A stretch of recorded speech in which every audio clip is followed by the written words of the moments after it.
السلام علیکم ورحمۃ اللہ وبرکاتہ۔ وعلیکم السلام ورحمۃ اللہ وبرکاتہ۔ الحمد للہ رب العالمین والصلاة والسلام علی سید الانبیاء والمرسلین وعلی آلہ الطیبین الطاہرین واصحابہ الاکرمین اجمعین، اما بعد فاعوذ باللہ من الشیطان الرجیم، بسم اللہ الرحمن الرحیم۔ وَإِذَا سَأَلَكَ عِبَادِي عَنِّي فَإِنِّي قَرِيبٌ أُجِيبُ دَعْوَةَ الدَّاعِ إِذَا دَعَانِ فَلْيَسْتَجِيبُوا لِي وَلْيُؤْمِنُوا بِي لَعَلَّهُمْ يَرْشُدُونَ۔ وقال رسول اللہ صلی اللہ تعالی علیہ وسلم فی الحدیث: الدعاء سلاح المؤمن وعماد الدین ونور السماوات والارض۔ صدق اللہ وصدق رسول اللہ صلی اللہ تعالی علیہ وآلہ وسلم۔ میرے پیارے آقا صلی اللہ تعالی علیہ وسلم کی پیروانوں، جیسا کہ اعلان کے مطابق آج کی ہماری گفتگو کا موضوع ہے دعا کی برکتیں، اس کے تعلق سے کچھ کہنے سننے سے پہلے آئیے ہم نبی پاک صاحب الاولاد صلی اللہ تعالی علیہ وسلم کی بارگاہ عالیہ میں جس طریقے سے آپ کو پڑھوں کے ساتھ درود پاک پڑھے الصلاۃ والسلام علیک یا رسول اللہ، الصلاۃ والسلام علیک یا حبیب اللہ، الصلاۃ والسلام علیک یا نبی اللہ،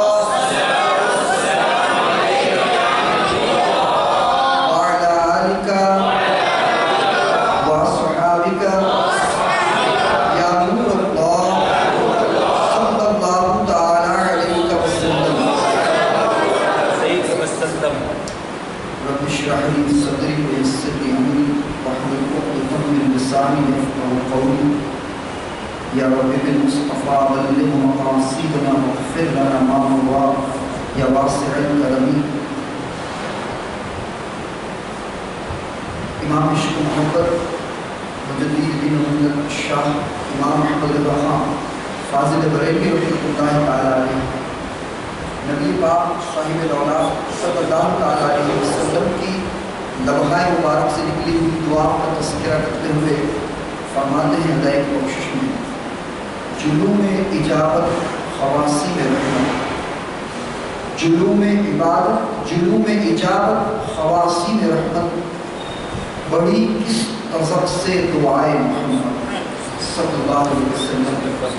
اجابت نے بڑھ کر گلے سے لگایا، اجابت نے بڑھ کر گلے سے لگایا، بڑی ناز سے جب دعائے محمد، اور اجابت کا صحرا عنایت کا جوڑا، دلہن بن کے نکلی دعائے محمد صلی اللہ علیہ وسلم۔ رضا پل سے اب وجد کرتے گزریے کہ ہے رب سلم صدائے محمد۔ پیارے آقا صلی اللہ تعالی علیہ وسلم کی پیارے ایمان، دعا کیا ہے؟ دعا بندے کا اللہ کی بارگاہ میں خیر طلب کرنا، بھلائی مانگنا، اس کو دعا کہتے ہیں۔ دعا یہ ایک عظیم عبادت ہے، ایک عمدہ وظیفہ ہے، اور بارگاہ سمندیت کا ایک بہت ہی مقبول ترین اور پسندیدہ عمل ہے۔ قرآن و حدیث میں دعا کرنے کی ترغیب پر اور دعا نہ کرنے کی ترغیب پر بہت ساری آیات اور احادیث مبارکہ وارد ہیں۔ پیارے آقا صلی اللہ علیہ وسلم کی پیار دیوانوں، در حقیقت دعا وہ کڑی ہے جو عبد کو معبود سے جوڑتی ہے، اور یہ دعا در حقیقت راز و نیاز بندگی کے اظہار کا ایک بہترین ذریعہ ہے۔ دعا اللہ کی رحمت کو، اللہ کی خاص رحمت کو متوجہ کرنے کا ایک بہترین ذریعہ ہے۔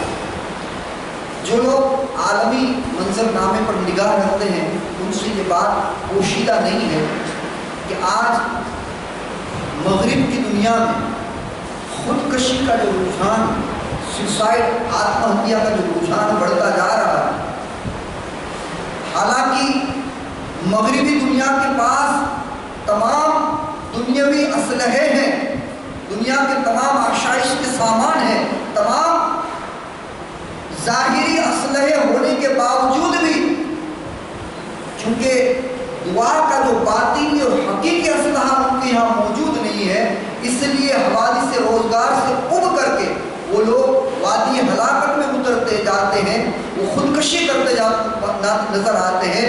لیکن الحمدللہ ثم الحمدللہ جب ایک مومن پر رنج و الم کے بادل منڈلاتے ہیں، جب بلیات اور آفات ایک مومن کو گھیر لیتی ہے، حملہ آور ہوتی ہے، تو ایک مومن اپنے باطنی ہتھیار، اپنے اصلی ہتھیار دعا کو استعمال کرتا ہے اور گرداب بلا سے وہ حفاظت کو باہر نکلتا ہوا نظر آتا ہے۔ پیارے آقا صلی اللہ علیہ وسلم کے پیارے ایمان ہو، دعا کی اہمیت اور افادیت کا اندازہ چند باتوں پر سے لگائیں۔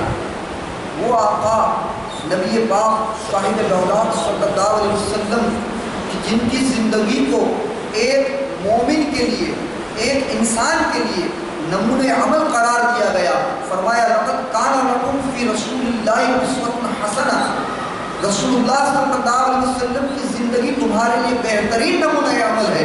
اس آقا کی زندگی پاک صلی اللہ علیہ وسلم دیکھیں، آقا صلی اللہ علیہ وسلم جب اس فرش گیتی پر تشریف لاتے ہیں، آپ کی پیدائش کے بعد آپ کی زبان مبارک پر اللہ کی حمد کے بعد جو سب سے پہلا جملہ نکلتا ہے اللہم رب حبلی امتی، وہ دعائیہ کلمات۔ آقا صلی اللہ علیہ وسلم کی پوری زندگی پاک کو دیکھ لے تو ہمیں پتہ چلتا ہے کہ آقا صلی اللہ علیہ وسلم نے حدیث پاک کی روشنی میں یہ تعلیم دی کہ آقا کا اٹھنا، بیٹھنا، چلنا، پھرنا، ہر حالت میں نبی پاک صلی اللہ علیہ وسلم نے دعا کی۔ کوئی نعمت ملتی تو اس وقت بھی شکر ادا کرتے، کوئی مصیبت آتی، چاہے خوشی کا موقع ہوتا، چاہے وہ غم کا موقع ہوتا، ہر وقت آقا صلی اللہ علیہ وسلم نے دعا کا سہارا لیا، حتیٰ کہ نبی پاک صلی اللہ علیہ وسلم اس دنیا سے ظاہری طور پر پردہ فرما گئے۔ آپ کے وصال کے وقت آپ کی زبان مبارک پر جو آخری کلمات تھے اللہم بالرفیق الاعلیٰ، وہ بھی ایک دعائیہ کلمات، یعنی آقا صلی اللہ علیہ وسلم کی مکمل زندگی دعاؤں کے سانچے میں ڈلی ہوئی نظر آتی ہے۔ یہاں سے پتہ چلا کہ دعا کی کتنی اہمیت ہے۔ پیارے آقا صلی اللہ علیہ وسلم کی پیارے دیوان ہو، اسی طریقے سے آپ دیکھیں اللہ کی مقدس کتاب کلام اللہ قرآن مقدس، اس قرآن مقدس کی ابتدا جس سورہ سے ہوتی ہے اس کو فاتحۃ الکتاب کہا جاتا ہے، سورہ فاتحہ۔ اس سورہ فاتحہ وہ سورہ فاتحہ کہ جس کو معارف قرآن کا دیباچہ کہا جاتا ہے، جس کو قرآن کی سمجھ کی پرستاونا کہا جاتا ہے، وہ سورۃ الفاتحہ کہ جس کے حوالے سے فرمایا گیا کہ قرآن میں جن جن چیزوں کی تعلیم دی گئی ہے ان تمام چیزوں کا نچوڑ سورۃ الفاتحہ میں موجود ہے۔ اس سورہ فاتحہ کو ہم جب گہری نظر سے دیکھتے ہیں تو پتہ چلتا ہے کہ یہ پوری سورۃ الفاتحہ میں سے نصف سورہ فاتحہ جو ہے وہ دعا، آدھی سورہ فاتحہ یہ دعائیہ کلمات ہے۔ اسی لیے جب یہ سورہ فاتحہ ختم ہوتی ہے تو اس کے ختم ہونے پر آمین کہا جاتا ہے، کسی اور سورہ پر کے ختم ہونے پر، اختتام پر آمین نہیں کہا گیا، آمین کہنا لازم نہیں قرار دیا گیا، لیکن سورہ فاتحہ جب ختم ہوتی ہے تو آمین کہنا ضروری قرار دیا گیا۔ وجہ کیا؟ وجہ یہ کہ یہ دعائیہ کلمات، تو اللہ کے کلام اللہ کی شروعات جس سورہ سے ہوتی ہے وہ بھی دعاؤں سے بھری ہے۔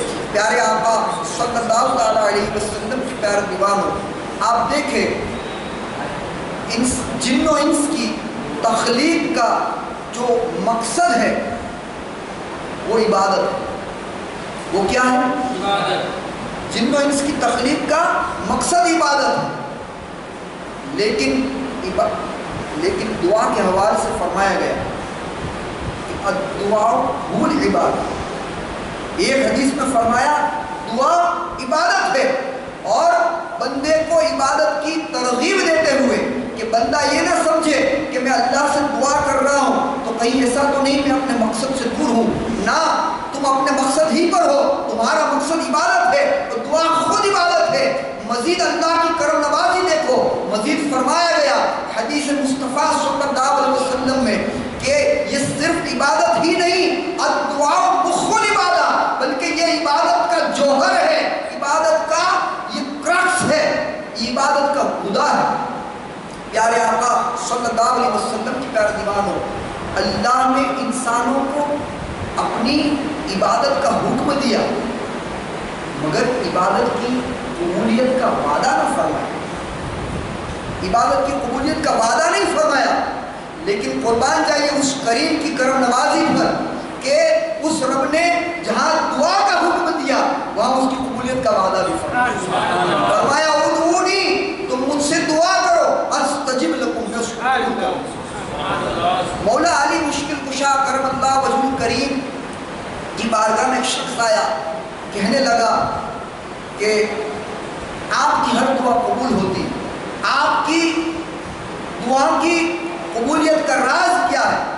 مولا علی مشکل کشا نے فرمایا بات دراصل یہ ہے، اللہ نے مجھے جو حکم دیا ہے میں وہ کام کرتا ہوں، پھر اللہ نے جو وعدہ کیا ہے وہ کام کرتا ہوں. اللہ نے مجھے حکم دیا ادعونی، تم دعا کرو، میں اس کے حکم کی تعمیل کرتے ہوئے دعا کرتا ہوں. اس رب نے حکم دیا ہے تم دعا کرو، استجب لکم، دعا کرنا تمہارا کام، قبول کرنا میرا کام. تو میرا رب ان دعا کو قبول فرما رہا ہے. پیارے آقا صلی اللہ علیہ وسلم کی پیارے دیوانوں، جس حدیث کو میں نے خطبہ مسنونہ کے بعد تلاوت فرمائی، جس میں فرمایا گیا کہ الدعاء سلاح المؤمن، دعا مومن کا ہتھیار ہے. اور عماد الدین، سوچو نماز کے حوالے سے فرمایا گیا الصلاۃ عماد الدین، جہاں حدیث پاک میں نماز کے حوالے سے فرمایا گیا الصلاۃ عماد الدین، وہاں حدیث پاک میں دعا کے حوالے سے بھی فرمایا گیا الدعاء سلاح المؤمن عماد الدین. یہی جملہ، یہی لفظ دعا کے حوالے سے بھی فرمایا گیا کہ دعا دین کی جڑ ہے، عماد الدین، وہ نور السماوات والارض، اور زمین اور آسمان کا نور ہے.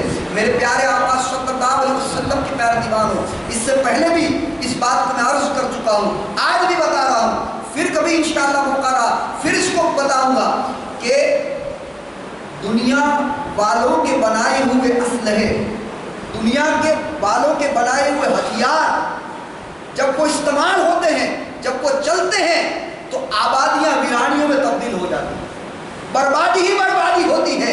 لیکن قربان جائے مدینے والے آقا صلی اللہ علیہ وسلم نے مومنوں کو جو ہتھیار عطا فرمایا وہ ہتھیار دعا کا ہتھیار. جب یہ ہتھیار چلتا ہے مومن کا تو جو ویرانیاں ہوتی ہیں وہ بھی آبادیوں میں تبدیل ہو جاتی ہے. میرے پیارے آقا صلی اللہ علیہ وسلم کی پیارے دیوانوں، آپ دیکھیں دعا کیوں مانگنی چاہیے، اس کا کیا فائدہ ہے؟ دیکھیے انسان کی فطرت میں ہے مانگنا. ہم مانگتے ہیں، دنیا میں بہت سارے ایسے موقع آتے ہیں، روز روز آتے ہیں کہ ہم مانگتے ہیں، لیکن دنیا میں جب کوئی کسی کے پاس سے مانگتا ہے اس وقت مانگنے والا جس کے پاس سے مانگ رہا ہے اس سے پہلے وہ سوچتا ہے کہ میں جس کے پاس سے مانگتا ہوں کیا وہ مجھے دینے کی استعداد رکھتا ہے، قدرت رکھتا ہے دینے کی، اور پھر دینے کی قدرت تو رکھتا ہے، لیکن کیا میرا اس سے وہ رشتہ ہے، میرے اس سے وہ تعلقات ہیں کہ وہ مجھے عطا فرمائے. پھر وہ دیکھتا ہے کہ تعلقات بھی ہے، کیا اس کو مجھ سے اتنی محبت ہے کہ وہ مجھے عطا فرمائے. جب یہ باتیں ہوتی ہیں تو دنیا میں کوئی مانگنے والا دینے والے کے پاس سے مانگتا ہے۔ اب آئیے اسی بات کو اللہ اور اس کے رسول صلی اللہ علیہ وسلم ان مثال و تمثیل سے پاک ہے۔ آپ دیکھیں دنیا میں جب کسی کے پاس سے مانگا جاتا ہے، اس کی حیثیت، اس کی طاقت، اس کی قدرت کو مد نظر رکھتے ہوئے مانگا جاتا ہے۔ اور دیکھیے کسی کی طاقت 5,000 دینے کی نہ ہو، اس کے پاس سے 50,000 مانگ لیے جائیں تو وہ دے پائے؟ نہیں دے پائے۔ جس کے پاس 5 لاکھ کی طاقت ہوگی وہی 5,000 دے پائے۔ لیکن قربان جائے پیارے آقا صلی اللہ علیہ وسلم کے پیار دیوان ہو، جس رب کی بارگاہ میں دعا کی جاتی ہے، اس رب کے خزانے کا عالم کیا ہے؟ اس رب کے خزانے کا عالم یہ ہے۔ مستدرک حاکم کی حدیث ہے، یہ حدیث قدسی ہے، یہ حدیث قدسی ہے۔ کریم ایسا ملا کے کھلے، کریم ایسا ملا کے جس کے کھلے ہیں ہاتھ اور بھرے خزانے، بتاؤ اے مفلسو پھر تمہارا دل اس طرح میں کیوں ہے؟ وہ کریم، اس کے خزانوں کا عالم کیا ہے؟ سنو، مستدرک حاکم کی حدیث قدسی ہے، لفظ آقا صلی اللہ علیہ وسلم کے ہیں، بات میرے رب کی ہے۔ رب فرماتا ہے کہ اے لوگو، اے میرے بندو، اگر تمہارے سب اولین و آخرین، حضرت آدم سے لے کر قیامت تک آنے والا آخری انسان، سب مل کر اگر ایک میدان میں جمع ہو جاؤ،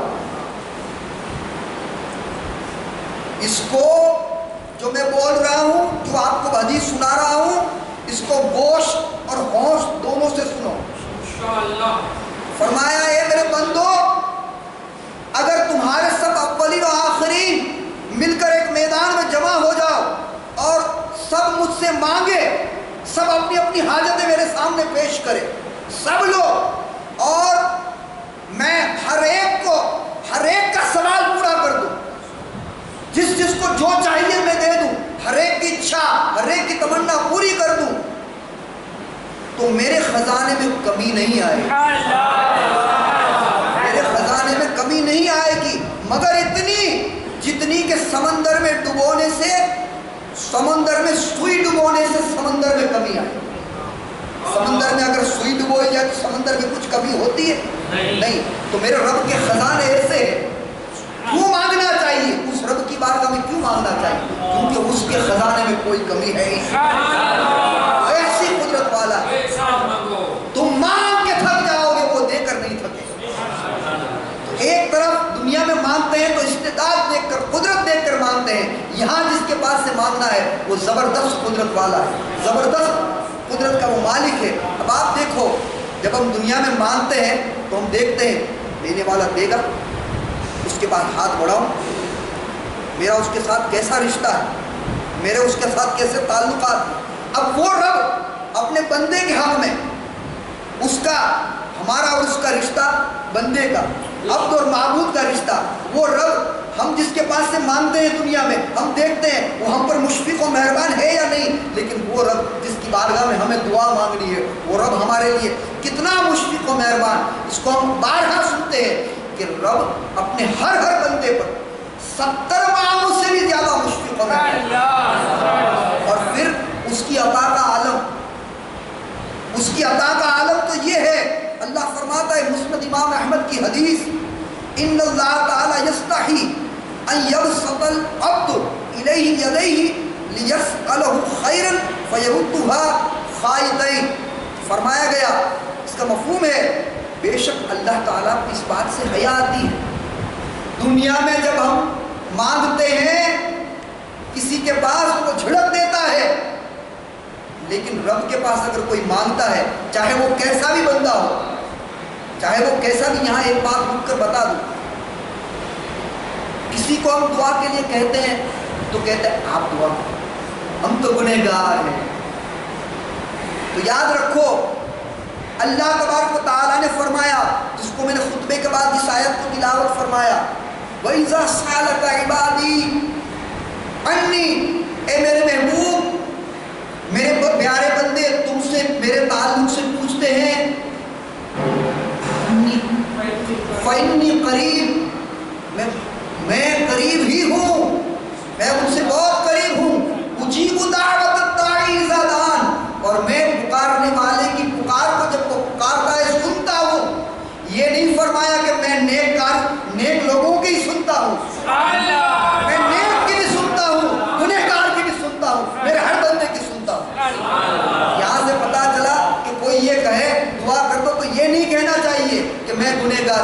دعا کر دو. اللہ گنہگار کی بھی دعا قبول کرے گا, نیکوکار کی بھی دعا قبول کرے گا. تو میں عرض کر رہا تھا وہ رب اپنے بندے کے لیے کتنا مہربان ہے. فرمایا بے شک اللہ تعالیٰ کو اس بات سے حیا آتی ہے, اللہ کو اس بات سے حیا آتی ہے. کس سے؟ کہ بندہ اس کی طرف اپنے ہاتھ پھیلا کر بھلائی کا سوال کرے اور اللہ تعالیٰ اس کے ہاتھوں کو خالی لوٹا دے. اللہ اس کے ہاتھوں کو خالی لوٹا دے, اس بات کو پر اللہ کو حیا آتی ہے. اب جب یہ عالم ہو, وہاں زبردست قدرت ہے, مانگنے والا اس قدر مشفق و مہربان ہے, نہ دے تو اس کو حیا آتی ہے, اس رب کی بارگاہ میں کیوں نہیں مانگنا چاہیے. اور پیارے آقا صلی اللہ تعالیٰ علیہ وسلم کی پیارے دیوانوں, اسی لیے آقا صلی اللہ علیہ وسلم نے جب دعا مانگنے کے لیے کہا تو حدیث پاک میں آقا نے فرمایا ادعو اللہ, اللہ سے دعا مانگو. کیسے مانگو؟ وانتم موقنون بالاجابہ, اس طرح تم دعا مانگو کہ تمہیں اپنی دعا کی اجابت کا مکمل یقین ہو, تیقن ہو. یا لفظ موقنون لفظ استعمال فرمایا کہ جو قابل غور ہے. موقنون, لفظ موقنون عربی کا لفظ جو لفظ ایقان سے نکلا.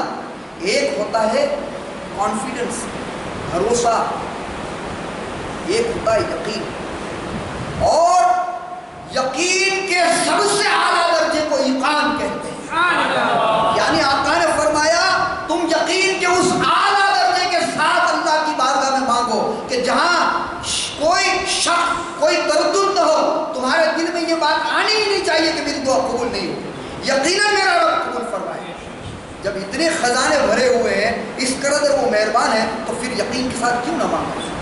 پیارے آقا صلی اللہ تعالیٰ علیہ وسلم کی پیار دیوانوں, آپ دیکھیں, اب دیکھو دعا مانگے, ہم دنیا میں کسی کے پاس مانگتے ہیں, ہو سکتا ہے وہ ہمیں عطا کر دے, لیکن وہ چیز ہمارے حق میں بہتر نہ بھی ہو, اس کو معلوم نہیں. جس کے بارگاہ میں ہمیں دست دراز, ہمیں اپنا دست دعا دراز کرنا ہے, جس کی بارگاہ میں ہمیں مانگنا ہے, وہ قدرت والا بھی ہے, مہربان بھی ہے, اور وہ بندے کی مصلحت کو بندے سے بھی زیادہ اچھی طرح جانتا ہے.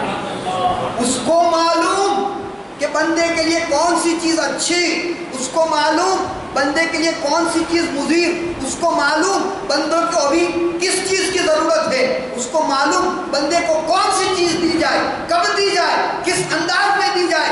اسی لیے فرمایا گیا, حدیث پاک میں ہے کہ جس میں فرمایا گیا, یعنی بندہ جب ایسی دعا مانگے جس میں نہ کوئی گناہ ہو, نہ کوئی قطع رحمی ہو, گناہ کی دعا نہ مانگی جائے, یا قطع تعلق رحم کی قطع کی دعا نہ مانگی جائے, تو کیا ہوتا ہے؟ تو اللہ تعالیٰ اس دعا کے بدلے میں 3 میں سے ایک چیز ضرور عطا فرماتا ہے. دنیا میں کوئی دے گا تو وہ چیز مضر بھی ہو سکتی ہے, لیکن وہاں سے جو ملے گا دعا کے نتیجے میں وہ خیر ہی خیر ہو. فرمایا 3 چیزیں دی جائیں, تمہاری مصلحت رب جانتا ہے, اس کو معلوم اس کے لیے کون سی چیز بہتر, تو 3 چیزوں میں سے ایک چیز ضرور دی جائے گی. یا اس دعا کی وجہ سے اس کا کوئی سابقہ گناہ معاف کر دیتا ہے, یا وہ چیز جو مانگی وہ اس کو عطا کر دی جاتی ہے, یا تو اس دعا کو اس کے لیے آخرت میں ذخیرہ بنا دیا جاتا ہے. رب کی قدرت کو یہ معلوم کہ اس کے لیے یہ ابھی بہتر نہیں ہے, آخرت میں اس کو اس کی ضرورت پڑے گی, تو اس کی دعا کو روک دیا جاتا ہے, آخرت کے لیے ذخیرہ کر دیا جاتا ہے. پیارے آقا صلی اللہ تعالیٰ علیہ وسلم کے پیارے دیوانوں, اسی طرح دعا کو اگر سائنسی تناظر کی روشنی میں دیکھا جائے تو جو فلاسفہ ہیں, جو سائیکو تھراپسٹ ہیں, جو ماہر ذہنیت ہیں, جو اطباء ہیں, جو حکماء ہیں, ان کے زاویہ نظر سے دیکھا جائے آج ہر انسان بے قراری کا شکار نظر آتا ہے. تو ماہر ذہنیت جو ہیں وہ کہتے ہیں کہ انسان کے قلب کو سکون اور طمانینت پہنچانے کے لیے سب سے بہترین ذریعہ دعا. وہ کیا ہے؟ وہ دعا ہے. وہ کہتے ہیں کہ دعا اطمینان قلب کے لیے ایک بہترین ذریعہ ہے، کیونکہ خداوند تعالیٰ کے حضور جو دعائیں بھی کی جائیں ان میں غیر ضروری خواہشات کو دخل نہیں ہوتا. جن دعاؤں کو کی جائے اس میں غیر ضروری خواہشات کو دخل نہیں ہوتا. دعائیں ہماری آرزوؤں، تمناؤں اور خواہشوں میں نکھار پیدا کرتی ہے اور ہمیں قناعت کی دولت بخشتی ہے. اور آگے فرمایا گیا دعا کا سب سے بڑھ کر فائدہ یہ ہے کہ اس سے اطمینان قلب کی نعمت خود حاصل ہو جاتی ہے. اور فرمایا گیا یہ کیسے ہوتی ہے، اس کو دیکھیں میں آپ کو بتاؤں. ایک انسان جب عجز اور تضرع کے ساتھ دعا کرتا ہے، جب غافل نہیں بلکہ اپنے آپ کو موجود رکھ کے اگر وہ دعا کرتا ہے تو دعا میں ایسا ہوتا ہی ہے کہ اس کی آنکھوں سے اشک نکل جاتے ہیں. ہوتا ہے کہ نہیں ہوتا ہے؟ آنکھوں سے اشک نکل جاتے ہیں. اب آپ دیکھو سائنٹیفک ذریعے سے کہ اللہ نے انسان کو جو بنایا ہے تو انسان کے جسم میں کچھ بنیادی کیمیکلز رکھے گئے ہیں. اس میں سے دو کیمیکلز جس کو ہم اور آپ اچھی طرح جانتے ہیں، ایک ہے سوڈیم، ایک ہے پوٹیشیم. جانتے ہیں نا سوڈیم پوٹیشیم نام تو سنا ہوگا، جو 10 تک پڑھے ان کو بھی معلوم. سوڈیم جن لوگوں کو بلڈ پریشر کی شکایت ہوتی ہے تو ڈاکٹر کہتے ہیں آپ نمک کم کرو. سنا ہے نا یہ ہوتا ہے. کیوں ہوتا ہے؟ کیونکہ نمک جو ہے وہ خود سوڈیم ہائیڈروکلورائڈ ہے، اس کے اندر سوڈیم کی مقدار زیادہ ہے. کھجور اس میں پوٹیشیم کی مقدار زیادہ ہے. تو انسان جب مصیبتوں میں گر جاتا ہے، مصائب و آلام میں گر جاتا ہے، تو چونکہ اس کی ذہن کے دماغ میں مصائب و آلام کے بادل امڑنے لگتے ہیں. اب کیا ہوتا ہے جب بادل امڑنے لگتے ہیں ذہن میں، دل میں، دماغ میں، بادل اچھے نہیں. تو کیا ہونا چاہیے؟ جب یہی ٹینشن، مصائب و آلام کے بادل جو دل اور دماغ میں امڑ گئے ہیں، اسی بادل کو اگر آنکھوں کی اشک کے ذریعے سے برسا دیا جائے تو دل میں ایک سکون اور اطمینان کی کیفیت پیدا ہوتی. اور یہ سائنس یہ کہتا ہے کہ ایک انسان، آپ دیکھو انسان کے جو آنسو ہوتے ہیں، آنسو کا ٹیسٹ کیسا ہوتا ہے؟ عبد القادر کیسا ہوتا ہے؟ کھارا، نمکین ہوتا ہے. اور نمک میں کیا ہوتا ہے؟ بولو، سوڈیم. نمک سوڈیم ہائیڈروکلورائڈ. اب آپ دیکھیں جب انسان اس ایسی چیز کا شکار ہو جاتا ہے، ٹینشن کا شکار ہو جاتا ہے، اس کے اندر، اس کے پورے جسم کے اندر سوڈیم پوٹیشیم کی جو بیلنس ہے وہ گر جاتی ہے. سوڈیم پوٹیشیم سے زیادہ ہو جاتا ہے، سوڈیم پوٹیشیم کم ہو جاتا ہے، پوٹیشیم زیادہ ہو جاتا ہے. اب دیکھو انسان رویا، آنکھ میں سے آنسو نکلے، آنسو نمکین، نمکین میں سوڈیم، جب سوڈیم نکل جاتا ہے تو جسم میں سوڈیم کم ہو جاتا ہے، سوڈیم پوٹیشیم دونوں برابر ہو جاتے ہیں. اس کے دل میں ایک طمانینت اور خوشی ہوتی ہے. انسان اپنے آپ کو، آپ دیکھو، اسی لیے جب کسی پر کوئی غم آتا ہے اس کو کہتے ہیں اس کو رو لے. جب رو لے گا تو ہلکا ہو جائے. یہ رو کر ہلکا کیوں ہوتا ہے؟ اس کی وجہ یہ ہے. تو جب بندہ دعا کرتا ہے اور دعا میں جب عاجزی اختیار کرتا ہے، اس کے آنکھوں سے جب اشک جاری ہو جاتے ہیں تو اس کو اپنے آپ اس کے دل کو سکون کی دولت ملتی ہے. پیارے آقا صلی اللہ تعالیٰ علیہ وسلم کے پیارے دیوانوں، دعا کی کتنا وقت ہے؟ درود پاک پڑھیں.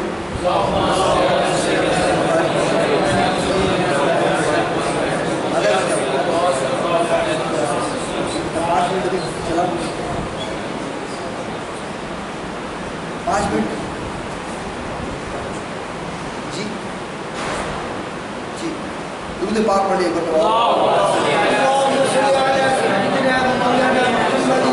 دعا کی قبولیت کے اسباب، اس کے اوپر ایک مستقل یہ عنوان ہے، اس کے اوپر مستقل گفتگو ہو سکتی ہے. لیکن جس آیت کو میں نے تلاوت فرمائی اس میں آگے ہے فَلْيَسْتَجِيبُوا لِي، تو مجھے چاہیے کہ وہ میری مانیں.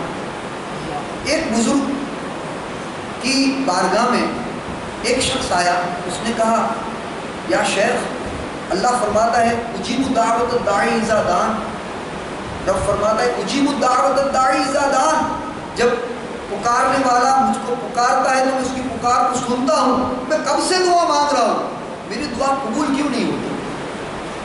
تو اس بزرگ نے دیکھو، جو شیخ ہوتے ہیں، جو شیوخ ہوتے ہیں، ان کا سمجھانے کے انداز بھی نرالا ہوتا ہے۔ انہوں نے کہا کہ تو اس کی نہیں مانتا وہ تیری نہیں مانتا، تو اس کی نہیں مانتا وہ تیری نہیں مانتا۔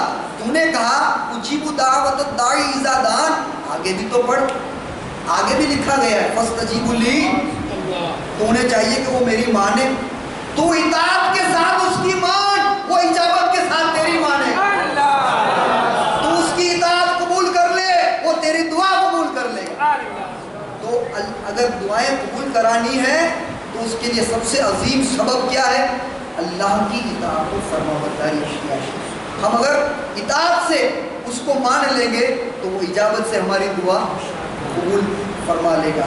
پیارے آقا صلی اللہ علیہ وسلم کی پیارے دیوانوں، ایک بہت ہی پیاری دعا جس کو المستظرف میں نقل فرمایا گیا، اس میں فرمایا گیا کہ تاریخ کی کتابوں میں اس دعا کو نقل فرمایا گیا کہ ایک بہت ہی ظالم حاکم گزرا ہے تاریخ میں، جس کا نام آتا ہے کہ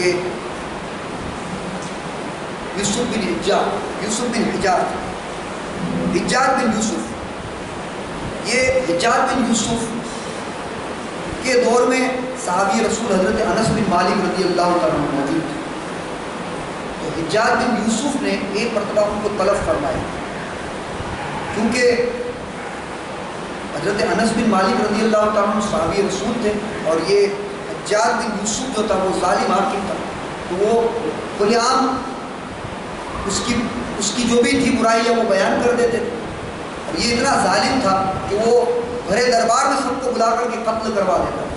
تو ایک بار اس نے کسی کو بھیجا، بھیجنے والے کا نام آتا ہے ابن عبان ثقفی، وہ حضرت انس بن مالک کو لے کر کے حجاج بن یوسف کے پاس گیا۔ اب جب لے جا رہا تھا تو وہ دیکھ رہا تھا کہ جس کو بھی لے جایا جاتا وہ کانپنے لگتا کہ ابھی اپنی باری ہے قتل ہونے، لیکن جب حضرت انس بن مالک کو یہ لے جا رہا تھا تو بڑے سکون اور اطمینان کے ساتھ چل رہا، اور ہر قدم پر ان کا روب و دبدبا بڑھ رہا تھا۔ یہ سوچ رہا تھا یہ کیسے انسان ہے، ان کو تو کانپنا چاہیے، رونا چاہیے، گڑگڑانا چاہیے، معافی مانگنی چاہیے کہ مجھے اس وہاں مت لے جا، لیکن یہ مسکرا رہے ہیں، ان کا روب و دبدبا بڑھ رہا ہے، شاہانہ شان سے وہ چل رہے ہیں۔ پھر جب وہ لے گیا، پھر کیا ہوا، اس دربار میں حجاج بن یوسف اور حضرت انس بن مالک کے دوران جو مکالمہ، جو بات چیت ہوئی، اس کو تاریخ کی کتابوں میں نقل فرمایا گیا۔ حجاج بن یوسف نے کہا کہ آپ کا نام انس بن مالک ہے؟ تو آپ نے فرمایا کہ ہاں میرا ہی نام انس بن مالک ہے۔ حجاج بن یوسف نے کہا سنا ہے آپ ہم کو بہت برا بھلا کہتے ہیں؟ حضرت انس نے کہا ہاں بے شک تم اس کے قابل ہو۔ تو حجاج بن یوسف نے کہا بتائیے آخر کیوں؟ حضرت انس نے کہا غور سے سنو، اس لیے کہ تم اللہ سبحانہ و تعالیٰ کے نافرمان، نبی آخر الزمان علیہ الصلوۃ والسلام کے مخالف اور خدا کے دشمنوں کی عزت کرتے ہو، اور اس کے نیک بندوں، اس کے دوستوں کو ذلیل و خوار کرتے ہو۔ تو حجاج بن یوسف نے کہا آپ کو معلوم ہے کہ میں نے آپ کو یہاں کس لیے بلایا؟ یعنی آپ کو پتہ ہی نہیں میں نے آپ کو یہاں قتل کرنے کے لیے بلایا؟ ابھی آپ کو میں جلاد کے ذریعے سے قتل کروا دوں یا پھانسی پہ چڑھوا دوں؟ تو حضرت انس نے کہا میں اس کے بارے میں کچھ نہیں جانتا، میں کچھ نہیں جانتا۔ حجاج بن یوسف نے کہا میں نے آپ کو اس لیے بلایا ہے کہ آپ کو بدترین طریقے سے قتل کر دوں۔ حضرت انس نے کہا اگر مجھے یقین آ جاتا کہ موت و حیات تیرے قبضے میں ہے تو میں تجھے قابل عبادت سمجھتا ہوں۔ میرا ایمان ہے کہ میرے رب کے حکم کے بغیر تو میرا کچھ نہیں بگڑ سکتا۔ حجاج بن یوسف نے کہا کیوں، کیا میں آپ کو قتل نہیں کر سکتا؟ اب سنو دعا۔ حضرت انس نے کہا ہرگز نہیں، تم مجھے ہرگز قتل نہیں کر سکتے۔ کیوں؟ اس لیے دیکھو یقین، دعا پر یقین. کیسا یقین ہے؟ فرماتے اس لیے کہ تاجدار کائنات صلی اللہ علیہ وسلم نے مجھے ایک ایسی دعا تعلیم فرمائی ہے کہ جو شخص صبح یہ دعا پڑھ لے دن بھر کوئی ظالم اس کو ذرہ بھر بھی نقصان نہیں پہنچا سکتا. اور آج میں نے یہ دعا پڑھ لی، اس لیے تو اور تیرا لشکر میرا بال بھی بیکا نہیں کر سکتا. مجھے یقین کامل ہے کہ میرا اللہ اس دعا کی تصدق سے تیرے شر سے مجھے محفوظ رکھے. اب جو گفتگو تیزی سے آگے جاتی رہی، تو ڈیوٹی پر مامور جو حبشی جلاد تھے وہ خون و آشام تلواروں کو دستوں پر گرفت مضبوط کرتے رہے. وہ سوچتے رہے کب حکم اور اپنے تلوار کو چلا دے، حضرت انس بن مالک کا سر قلم کر دے. پھر کیا ہوا؟ حضرت انس بن مالک رضی اللہ عنہ کی دعا بارگاہ عزتی میں چونکہ مستجاب ہو چکی تھی اور اللہ سبحانہ و تعالیٰ پر ان کی کامل یقین نے اپنا رنگ دکھانا شروع کر دیا تھا. تو کیا ہوا؟ مکالمہ آخری مرحلے میں جب تھا، حجاج نے کہ رویے میں کافی تبدیلی آ چکی. پہلے وہ روب سے بات کر رہا تھا، جیسے جیسے آگے بڑھ رہی تھی اب وہ نرم پڑ رہا تھا. اب کیا ہوا؟ حضرت انس بن مالک رضی اللہ عنہ کے منہ سے نکلا ہوا ایک ایک لفظ اس کے رگوں پہ میں سرایت کرتا ہوا جا رہا تھا. حجاج نے حضرت انس کے مکالمے کے اختتام پر یہ التجا کی کہ آپ بار بار جس دعا کا حوالہ دے رہے ہیں خدا را یہ دعا کہ نبوی مجھے بھی تعلیم عطا فرمائے. تو آپ نے ارشاد فرمایا معاذ اللہ جب تک تم زندہ ہو میں کسی کو بھی اس دعا کی تعلیم نہیں دوں. تم تو درکنار، اس دعا کو میں کسی کو نہیں بتاؤں گا جب تک تم زندہ ہو. پھر فرمایا اس سے پہلے کہ حجاج حضرت انس کے بارے میں کوئی اور حکم اور صادر کرتا، اچانک اس کی حالت غیر ہوئی، آنکھوں کے آگے اندھیرا چھا گیا. وہ فوراً خوف اور وحشت میں کانپنے لگا. دربار یہ منظر دیکھ کر حیران اور ششدر رہے. پھر کیا ہوا؟ اسی حالت میں حجاج نے ابن عباس ثقفی کو اپنے قریب بلایا اور اس کو حکم دیا کہ حضرت انس بن مالک کو جلد جلد لے جاؤ اور ان کو ریسپیکٹ کے ساتھ، بڑی ادب اور احترام کے ساتھ ان کے گھر چھوڑ دو. جب یہ چلے گئے پھر کیا ہوا؟ آپ کے دربار میں باعزت ان کو روانہ کر دیا گیا. تو پھر اس کے بعد حجاج کی حالت سنبھل گئی. جب اس کے اوسان بحال ہوئے تو خوشامدی حکام اور درباریوں نے حجاج سے دست بدستہ عرض کی کہ آقا آپ تو حضرت انس کو قتل کرنا چاہتے ہیں. انہیں بڑی محنت اور جاں فشانی سے گرفتار کر کے دربار تک لایا گیا تھا، لیکن آپ نے ان کے خلاف کوئی کارروائی نہیں کی. آپ نے ان کو یوں ہی چھوڑ دیا. اس سے تو حکومت کے جو مخالفین ہیں ان کا حوصلہ بڑھے گا. برائے کرم ہمیں حقیقت حال سے آگاہ کرے کہ آخر کیا ہوا تھا، آپ کیوں اتنے ڈھیلے ہو گئے. اب دیکھو دعا کا اثر. حجاج بن یوسف نے اس وقت کہا، اس نے جواب دیا کہ تم لوگ میری بات سن کر شاید اس کو یقین نہ کرو. میں نے اپنے ارادے پر بالکل میں قائم تھا.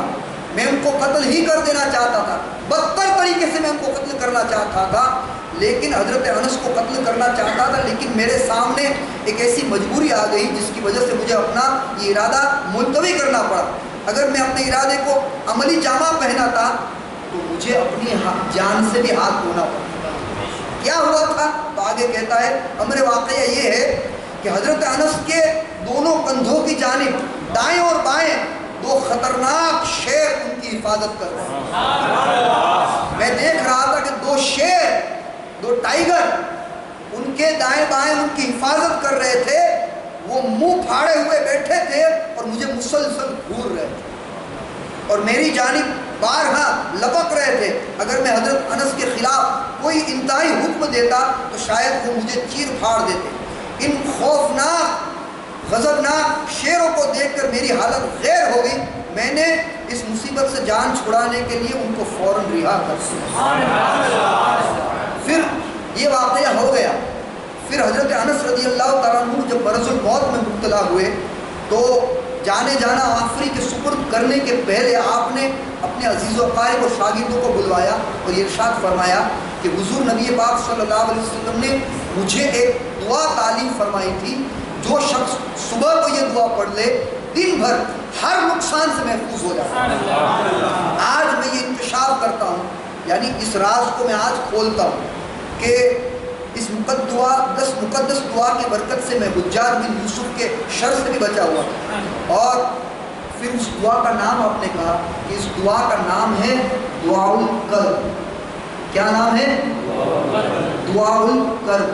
اور اس کا اصل نام تو دعاء الکرب ہے، لیکن چونکہ اس کے راوی حضرت انس بن مالک ہیں تو اب یہ دعائے انس کے نام سے مشہور ہے۔ تو یہ دعا بڑی ہی پیاری دعا ہے، اس کو صبح اور شام ضرور ہم پڑھ لیا کریں۔ الگ الگ کتابوں میں الگ الگ الفاظ کے ذریعے یہ منقول ہے، اس کتاب میں تھوڑے الفاظ دیگر ہیں، لیکن الحمدللہ جو اکثر کتابوں میں جن الفاظ کے ساتھ وارد ہے میں آپ کو صرف حصول برکت کے لیے ایک مرتبہ پڑھ لیتا ہوں۔ میرے ساتھ پڑھیں گے انشاءاللہ؟ پڑھیں بسم اللہ الرحمن الرحیم۔ بسم اللہ خیر الاسماء، بسم اللہ رب الارض والسماء، بسم اللہ الذی لا یضر مع اسمہ شیء فی الارض ولا فی السماء وهو السمیع العلیم۔ بسم اللہ علی نفسی والدین، بسم اللہ علی اہلی ومالی ولدی، بسم اللہ علی ما اعطانی اللہ، اعطانی اللہ، اعطانی اللہ، اللہ ربی لا اشرک بہ شیئا، اللہ اکبر، اللہ اکبر، اللہ اکبر، عز جار جل ثناؤ ولا